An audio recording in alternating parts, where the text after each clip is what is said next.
Tentunya pembinaan akhlak itu kan membutuhkan waktu. Dulu kita pernah singgung juga, pembinaan akhlak itu ya kita harus dibiasakan, Mhm, diteladankan, kemudian juga didoakan, kan begitu. Jadi mhm, ada proses waktu yang berjalan seiring dengan perkembangan anak tersebut. Jadi intinya adalah keteladanan orang tua itu yang paling pertama, mhm, kan gitu. Kalau kita sampaikan pendidikannya melalui guru, maka perhatikan juga akhlak gurunya karena dia mhm, pasti mhm. akan memberikan efek pengaruh begitu, pengaruh terhadap perilaku gurunya kepada anaknya nanti. Lalu apa aja yang ada di dalam buku ini menjadi poin-poin utama dalam pendidikan akhlak itu? Yang pertama adalah adab. Mhm. Adab itu ibaratin bahasa kita sopan santun, begitu ya. Mhm. Sopan santun yang meliputi tentunya kalau adab kepada Allah itu dalam bentuk akidah tadi ya, Mhm. tauhid.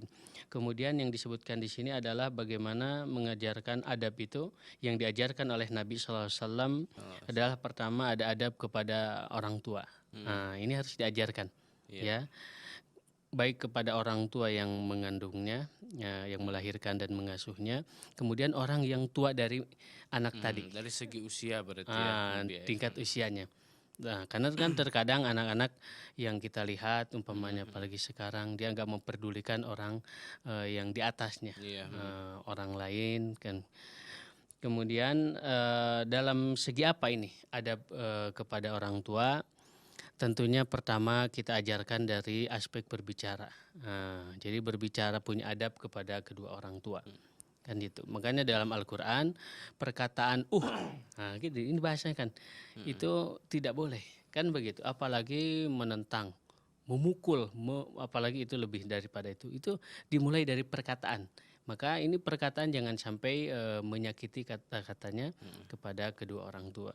Kemudian juga dalam memandang orang tua.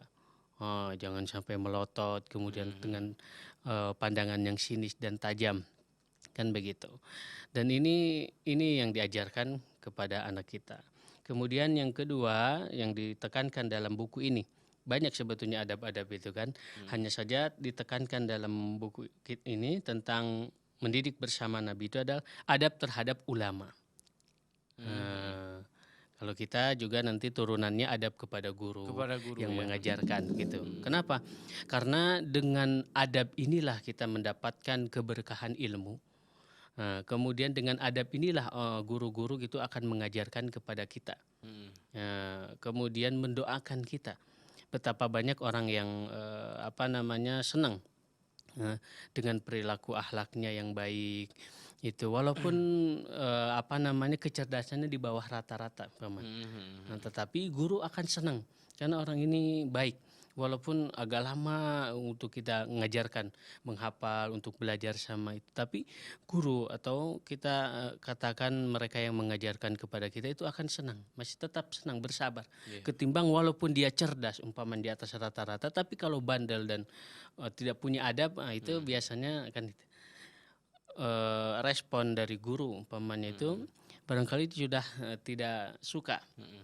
bahkan mungkin hilang dari keberkahannya karena sudah disakiti dengan perilakunya, kan itu. Jadi doanya akan menjadi hilang.